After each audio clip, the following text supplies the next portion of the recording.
5 অগস্টের পর রাজনৈতিক ছত্রছায়ায় চাঁদাবাজি বন্ধ হওয়ায় চুরি, ছিনতাই সহ আইনশৃঙ্খলার অবনতি হয়েছে বলে জানিয়েছেন র্যাবের মহাপরিচালক AKM শহীদুর রহমান। রমজানে পরিস্থিতি আরও খারাপ হতে পারে বলেও শঙ্কা তার।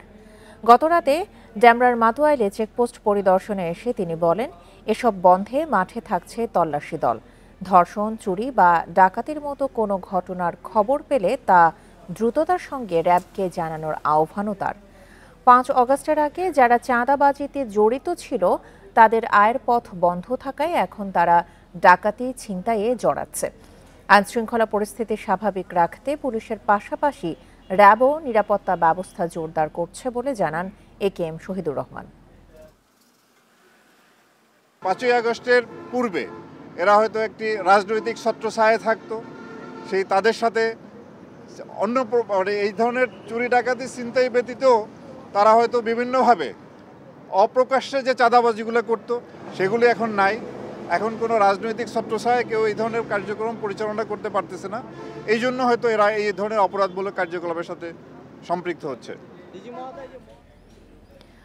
আইনশৃঙ্খলা পরিস্থিতির অবনতি হওয়ায় আবারও সন্ত্রাসী কর্মকাণ্ডে সক্রিয় হচ্ছে চরমপন্থী সংগঠনগুলো। ঠিকাদারি কাজের নিয়ন্ত্রণ, বালুঘাট দখলে নিতে সশস্ত্র হামলা ও হত্যাকাণ্ডের মাধ্যমে উপস্থিতি জানান দিচ্ছে নিষিদ্ধ ঘোষিত সন্ত্রাসীরা। ফলে নতুন করে আতঙ্কে সাধারণ মানুষ। তবে চরমপন্থীদের নিয়ন্ত্রণে সতর্ক আইনশৃঙ্খলা বাহিনী। শুক্রবার রাতে ঝিনাইদহের শৈলকুপায় 3 জনকে গুলি করে হত্যার দায় স্বীকার করে নিষিদ্ধ সংগঠন জাসদ গণবাহিনী। দাবি করা হয়, খুন, গুম ও ধর্ষণে জড়িত থাকায় পূর্ব বাংলার কমিউনিস্ট পার্টির নেতা হানিফসহ 3 জনকে হত্যা করা হয়েছে। হানিফের সহযোগীদেরও হুমকি দেয়া হয়। 3 খুনে কুষ্টিয়ার জাসদ গণবাহিনীর দায় স্বীকারের ঘটনায় আতঙ্কে সাধারণ মানুষ। স্থানীয়রা বলছেন, ঠিকাদারি কাজসহ এলাকার নিয়ন্ত্রণ নিতে অপরাধ সংঘটিত করছে সংগঠনগুলো। অনেক বছর ধরে এই কর্মকাণ্ডগুলো ছিল না, তো আবার এই সন্ত্রাসী গ্রুপটা মাথাচাড়া দিয়ে উঠেছে। গণমাধ্যমের বা অনলাইন মাধ্যমে যে সমস্ত জানাচ্ছে জনগণের কাছে, এগুলো জনগণের ভিতরে একটা ভীতি সঞ্চার হচ্ছে।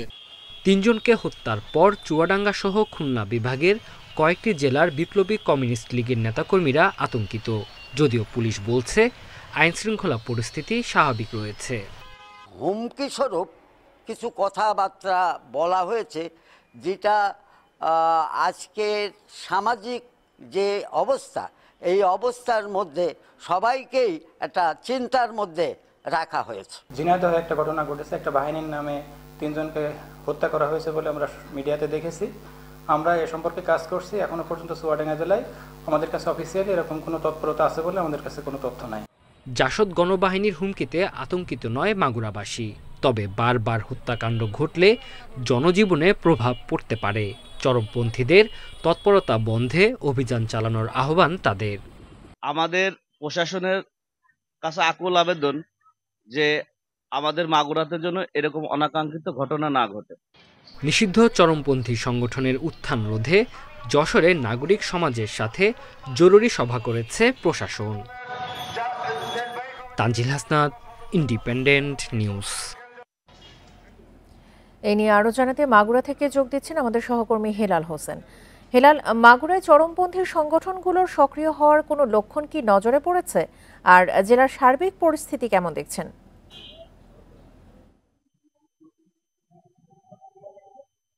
আমি আপনাকে প্রথমেই জানিয়ে রাখি, ঝিনাইদহ জেলার পার্শ্ববর্তী জেলা কিন্তু মাগুরা জেলা। শুক্রবার রাতে কিন্তু ঝিনাইদহ জেলার শৈলকুপাতে পূর্ব বাংলার কমিউনিস্ট পার্টির 3 নেতাকে গুলি করে হত্যা করা হয়েছে। যার দায় কিন্তু স্বীকার করেছেন জাসদ গণবাহিনী একটি খুদে বার্তার মাধ্যমে গণমাধ্যম কর্মীদের কাছে।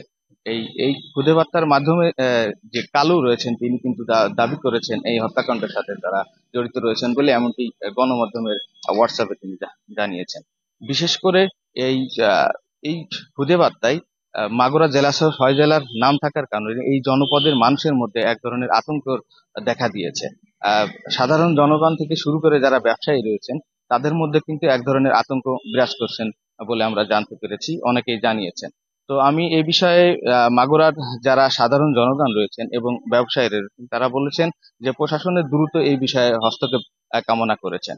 আমি আরেকটি বিষয় আপনাকে জানিয়ে রাখি যে ঝিনাইদহ জেলা জজ আদালত সূত্রে আমি জানতে পেরেছি যে চরমপন্থী নেতা কালু তিনি কিন্তু 21 বছর আগে অর্থাৎ 2003 সালের 4 ডিসেম্বর তিনি কিন্তু যে একই স্থানে একটি হত্যাকাণ্ড ঘটিয়েছিলেন, 5 জন চরমপন্থী নেতাকে তিনি গুলি করে গলা কেটে হত্যা করেছিলেন, যার কারণে কিন্তু ওই ঝিনাইদহ আদালতে একটি মামলা হয়েছিল এবং সেই মামলায় তার যাবজ্জীবন কারাদণ্ড হয়েছিল।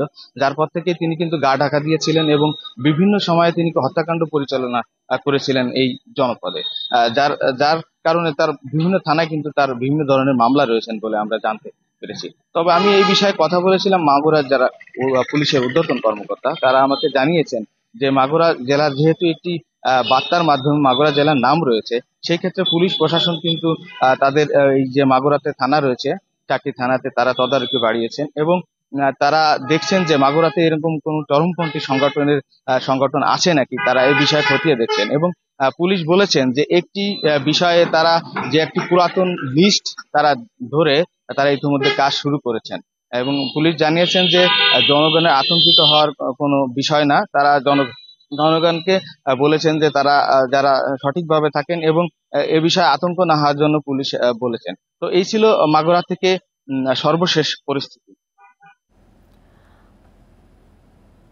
মাগুরার আইন শৃঙ্খলা পরিস্থিতি নিয়ে জানাচ্ছিলেন আমাদের সহকর্মী হেলাল হোসেন।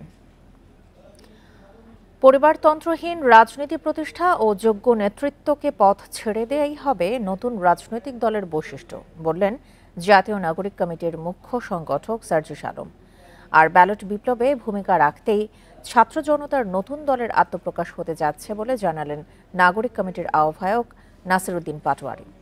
শনিবার সশস্ত্র বাহিনীর অবসরপ্রাপ্ত সদস্যদের সঙ্গে আলোচনায় এসব কথা জানান তারা। চলতি মাসে নতুন রাজনৈতিক দল ঘোষণা করতে যাচ্ছেন জুলাই আন্দোলনের ছাত্রনেতারা।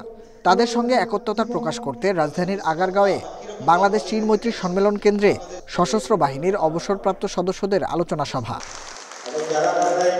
এতে অংশ নেন জাতীয় নাগরিক কমিটির আহ্বায়ক নাসিরউদ্দিন পাটোয়ারি ও মুখ্য সংগঠক সার্জিস আলম সহ অন্যান্য নেতারা।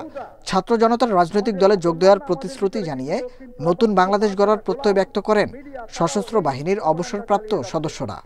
আমাদের সেনাবাহিনী, নৌবাহিনী, বিমান বাহিনী খারাপ নয়, এর ভিতরে যারা দুর্নীতিগ্রস্ত, হাসিনা স্বৈরাচারী সরকারকে সহায়তা করেছে, তাদের বিরুদ্ধে কঠোর অবিলম্বে ব্যবস্থা গ্রহণ করতে হবে। ভারতকে কোনো স্পেস আমরা দিব না, দিতে পারি না আমরা। এটাই আমাদের দেশপ্রেম, এইটাই আমাদের সৈনিকত্ব। We cannot accept. জাতীয় নাগরিক কমিটির আহ্বায়ক বলেন, সব ধরনের ফ্যাসিবাদী তৎপরতা রুখে দেবে নতুন দল। আমরা সবাই কাঁধে কাঁধ মিলিয়ে 5 তারিখে যেভাবে without any ranking, without any বর্ণ পরিচয়, উইদাউট এনি পলিটিক্যাল পরিচয় ছাড়া যেভাবে লড়াই করেছিলাম বাংলাদেশের একজন নাগরিক হয়ে, আগামীর ব্যালট রেগুলেশনকে সামনে রেখে আমাদের সবাইকে ঐক্যবদ্ধভাবে এভাবে লড়াই করতে হবে। অনুষ্ঠানে সার্জিস আলম বলেন, পরিবারতন্ত্রহীন রাজনীতি প্রতিষ্ঠা করা, যোগ্য নেতৃত্বকে পথ ছেড়ে দেওয়াই হবে নতুন দলের বৈশিষ্ট্য। তাই সাবেক সেনা কর্মকর্তাদের ভোটের রাজনীতিতে আসার আহ্বান জানান তিনি।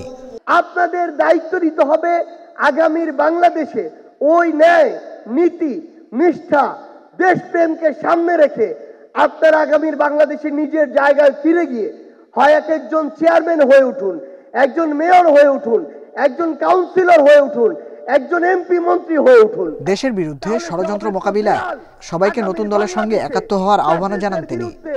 অভেদ্য দুর্গে পরিণত হবে। Nahid Kamal, independent news, Dhaka.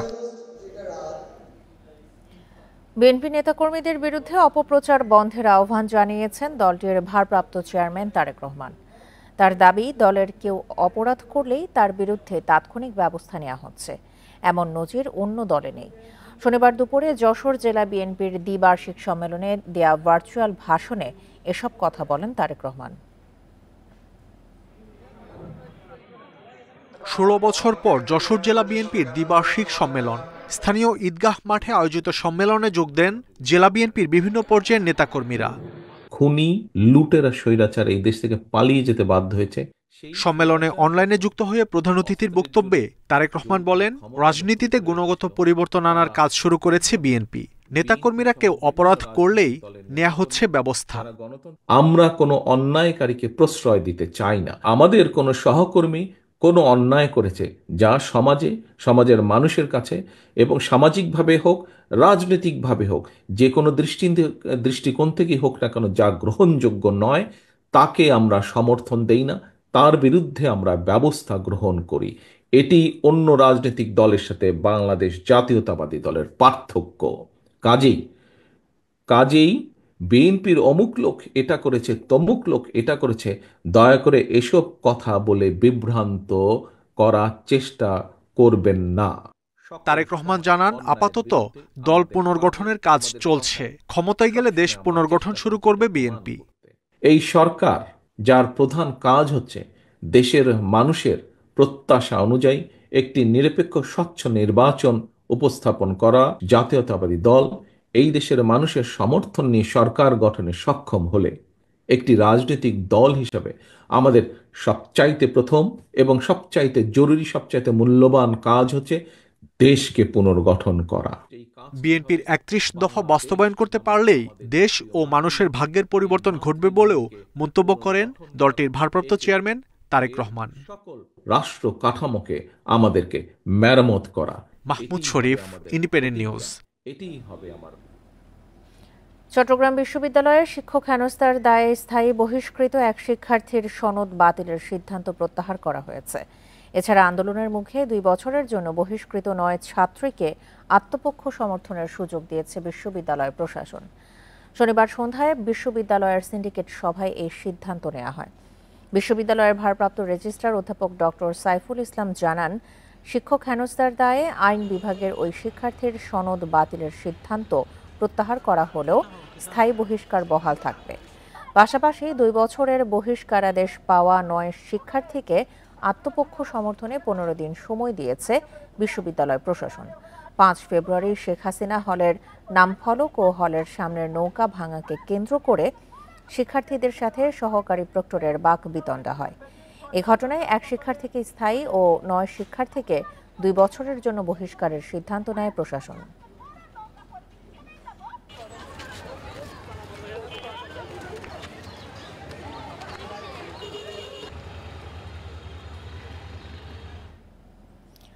সংঘর্ষের জেরে 5 দিন ধরে অচল কুয়েট, উপাচার্যের পদত্যাগ সহ 5 দফা দাবিতে আন্দোলন করছেন শিক্ষার্থীরা। আজ প্রধান উপদেষ্টা বরাবর দাবি পেশ করতে আন্দোলনরতদের ঢাকায় আসার কথা রয়েছে। এ নিয়ে আরও জানাতে খুলনা থেকে যোগ দিচ্ছেন আমাদের সহকর্মী AHM শামীমুজ্জামান। শামীম, আজ শিক্ষার্থীদের কোনো কর্মসূচি আছে কিনা, আর ঢাকা অভিমুখে আসার যে তথ্য এটি কখন শুরু হবে বা তারা চলে এসেছেন কিনা?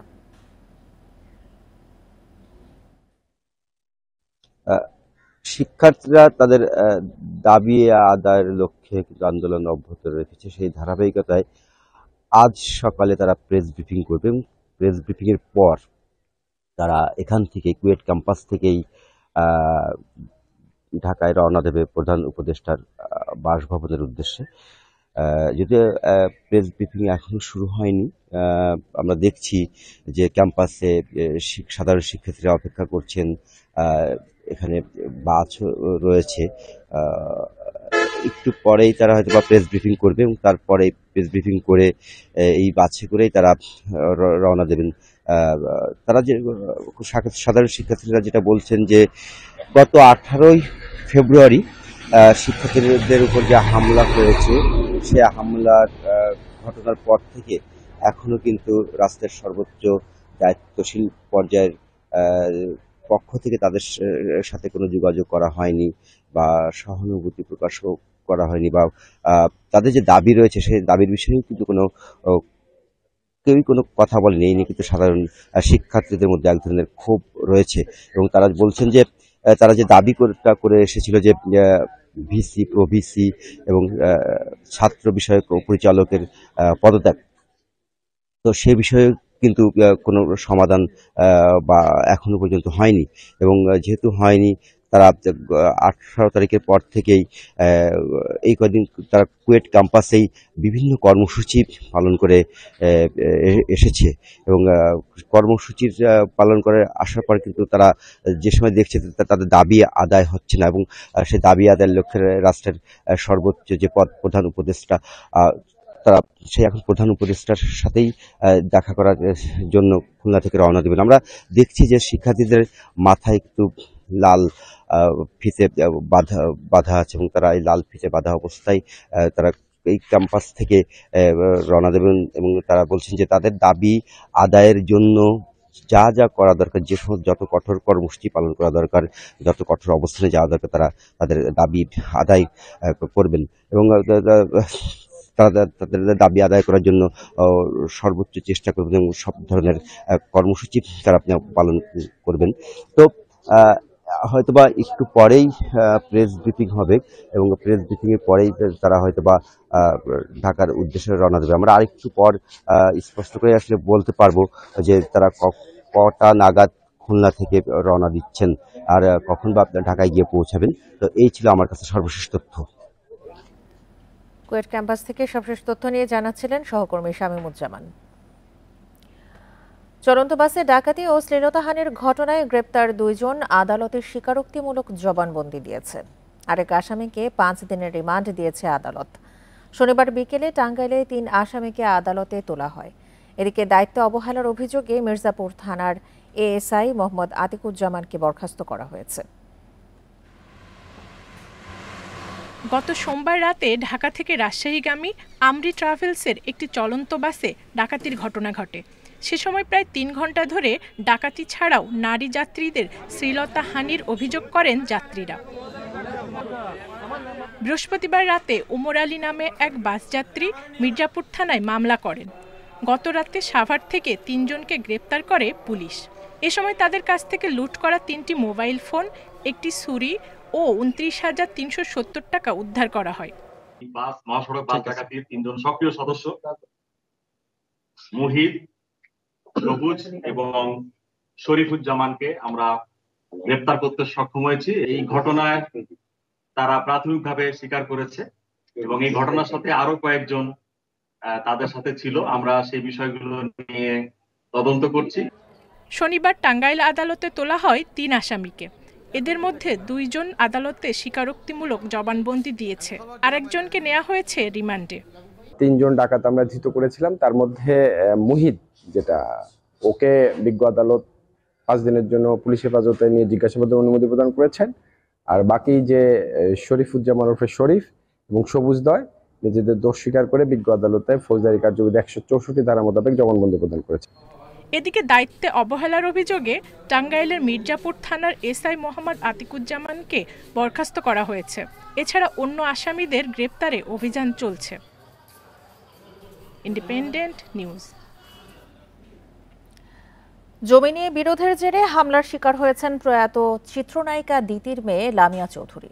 শনিবার দুপুরে সোনারগাঁও পৌরসভার 6 নম্বর ওয়ার্ডের দিয়াপাড়া এলাকায় এই ঘটনা ঘটে। এতে তার পা ভেঙে গেছে বলে জানিয়েছেন লামিয়া। হামলার সময় ফেসবুক লাইভেও আসেন তিনি। জানান, নারায়ণগঞ্জের সোনারগাঁয়ে তার পৈতৃক জায়গা দখল করার চেষ্টা চলছে অনেক দিন ধরেই। শনিবার বাড়িতে যাওয়ার পর সন্ত্রাসীরা তার উপর হামলা চালায়। তাদের হাতে অস্ত্র ছিল বলেও দাবি করেন লামিয়া চৌধুরী। এই ঘটনায় তার এক আত্মীয় জড়িত বলেও দাবি লামিয়ার।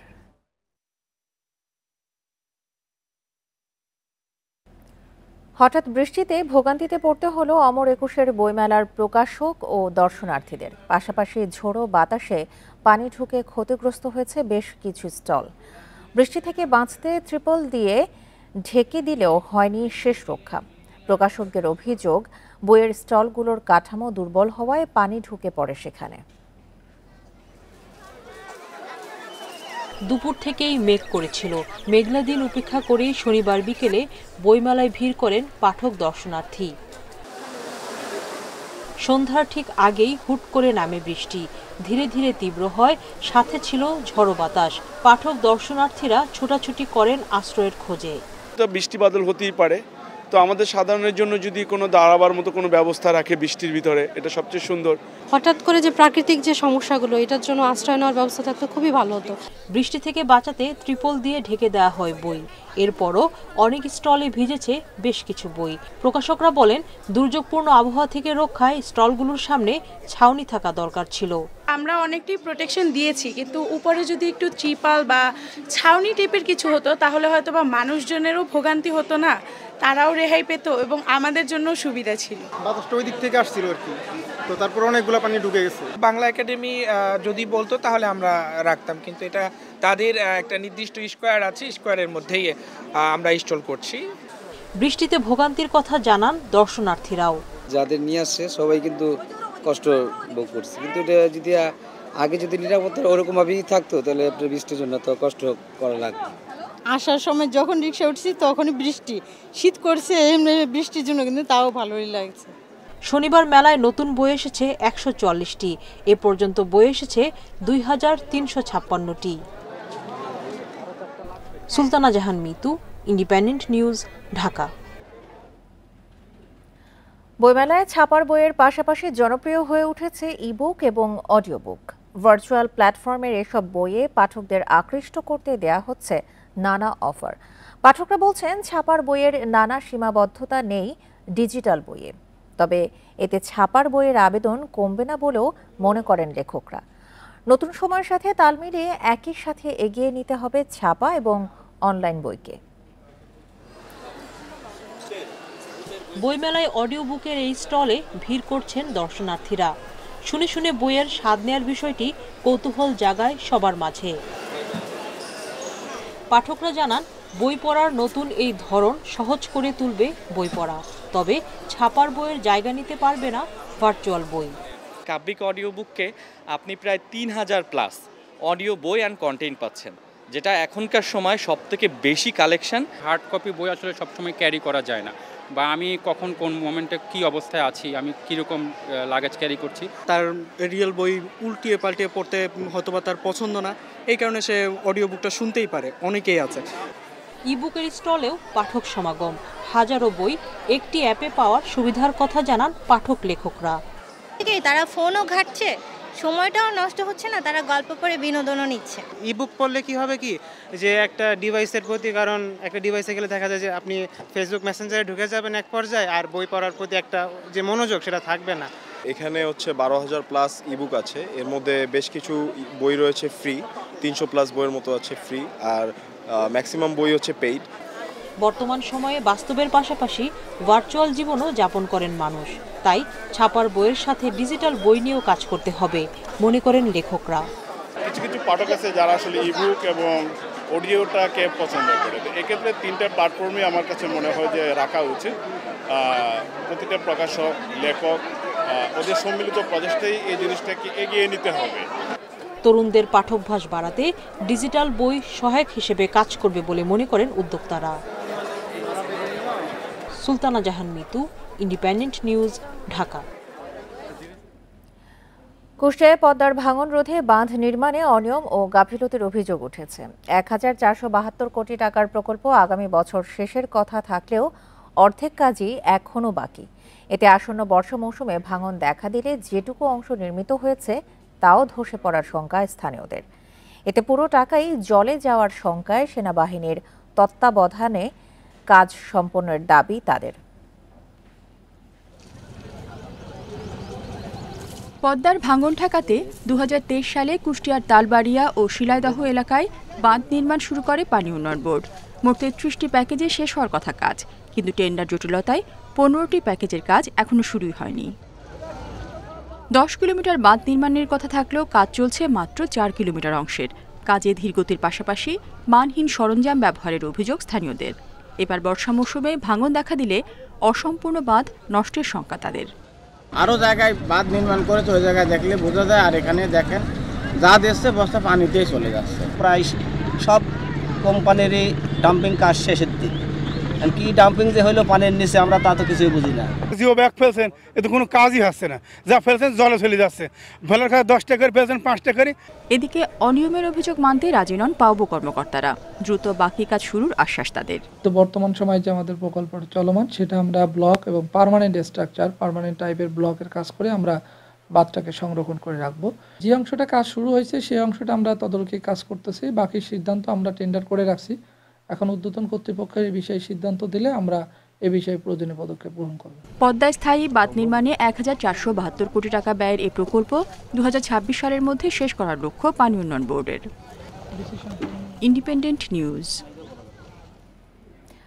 বিভাগীয় শহর রংপুরের সাব রেজিস্ট্রার অফিসের বেহাল দশা, দলিল ও নথি সংরক্ষণে নেই পর্যাপ্ত স্থান। আলমারি সহ আসবাবপত্রের জরাজীর্ণ দশা, এলোমেলোভাবে রাখায় নষ্ট হচ্ছে নথিপত্র। অনেক জমির দলিল খুঁজে না পাওয়ায় বিপাকে মালিক ও ক্রেতারা। একাধিকবার আবেদন করা হলেও অবকাঠামো উন্নয়নে বরাদ্দ মেলেনি, জানালেন কর্মকর্তা। এক যুগ ধরে জরাজীর্ণ দশা রংপুর সাব রেজিস্ট্রার অফিসের। অবকাঠামো সম্প্রসারণ না হওয়ায় স্থানীয়ভাবে গুরুত্বপূর্ণ জমির দলিল ও কাগজপত্র রাখা হচ্ছে যত্রতত্র। অগোছালোভাবে রাখায় বছরের পর বছর ঘুরেও নথিপত্র পাচ্ছেন না অনেক জমির মালিক। দলিল লেখকদের অভিযোগ, সাব রেজিস্ট্রার অফিসে রক্ষণাবেক্ষণের অভাবে নষ্ট হচ্ছে 1.5 লক্ষাধিক দলিল। এদিকে প্রতিদিন শতাধিক জমির দলিল রেজিস্ট্রি করায় বাড়ছে কাগজপত্রের ভার। এখানে 62 পরে কোনো কাগজ নেই, 62 আগের কোনো কাগজ নেই, কাগজ ছিঁড়িবিড়ি গেছে, ভলিউম খুঁজে পাওয়া যায় না, বিভিন্ন ধরনের সমস্যা। আমার দলিলটা সংরক্ষণ করার জন্য আমি আসতেছি বারবার যে আমার দলিলটা আমার দরকার, তো আমি তো দলিলটাই পাচ্ছি না। যদি নষ্ট হয়ে যায় তা সেক্ষেত্রে করণীয় কি? যে নথিপত্রগুলো যেগুলো নষ্ট হয়ে যাচ্ছে সেগুলোকে আবার নতুন করে অন্য কোথাও নিয়ে গিয়ে সংরক্ষণ করা, এই সমস্ত জায়গাগুলো খুবই অভাব। এখানে যদি আমরা সিকিউরিটি না পাই, এখানে যদি আমরা ভালোভাবে আমরা যদি এসে যদি ভলিউম খুঁজে না পাই, তাহলে এটা একটা বড় একটা সমস্যা।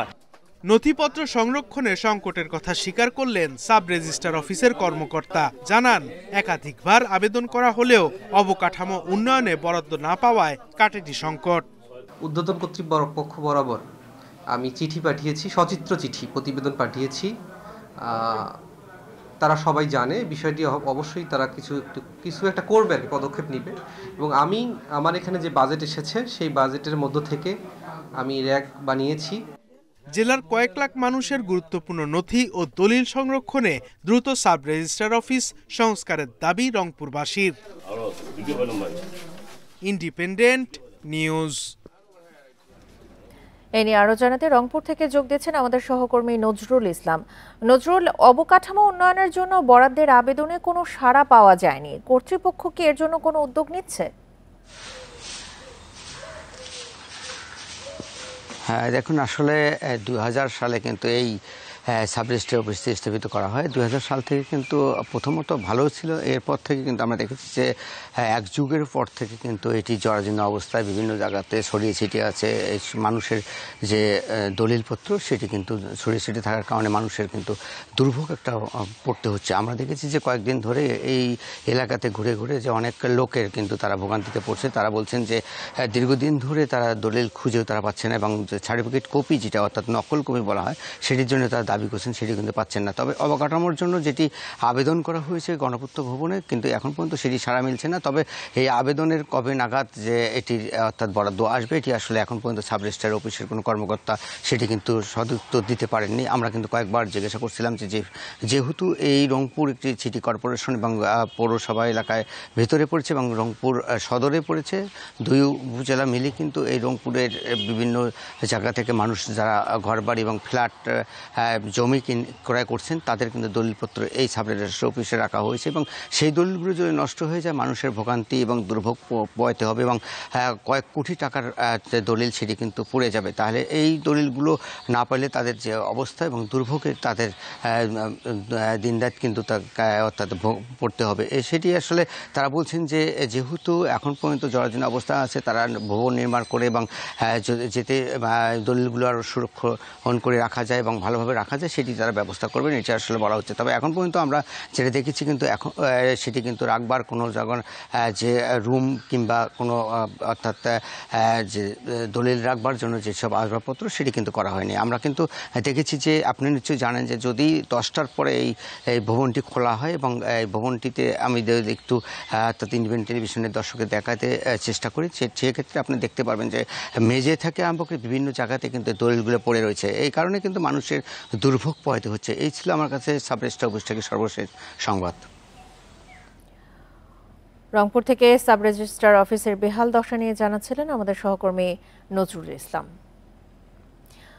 মানিকগঞ্জ মেডিকেল কলেজ ও হাসপাতালে ওষুধ সহ প্রয়োজনীয় সরঞ্জামের তীব্র সংকটে ব্যাহত হচ্ছে চিকিৎসা সেবা।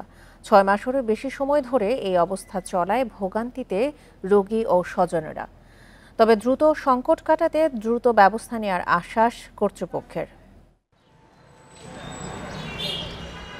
মানিকগঞ্জ মেডিকেল কলেজ ও হাসপাতালের প্যাথোলজি বিভাগে রোগ নির্ণয়ে রয়েছে কয়েক কোটি টাকা মূল্যের যন্ত্রপাতি। তবে রিএজেন্ট না থাকায় 2-4টি ছাড়া কোনো রোগের পরীক্ষা নিরীক্ষা হচ্ছে না।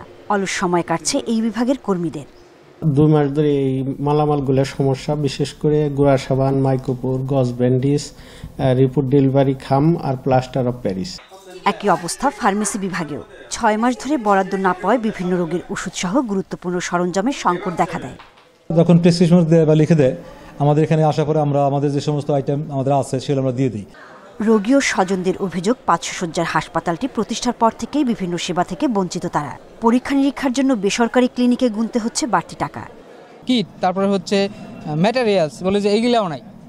আমি বললাম যেগুলো না হলে তাহলে সাধারণ পাবলিক, আমাদের মতো পাবলিক যারা আছে তারা কি করবে?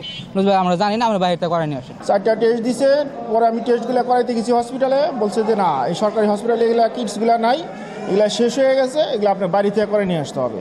তবে শিগগিরই সংকট কাটাতে ব্যবস্থা নেওয়ার আশা দেখাচ্ছে হাসপাতাল কর্তৃপক্ষ।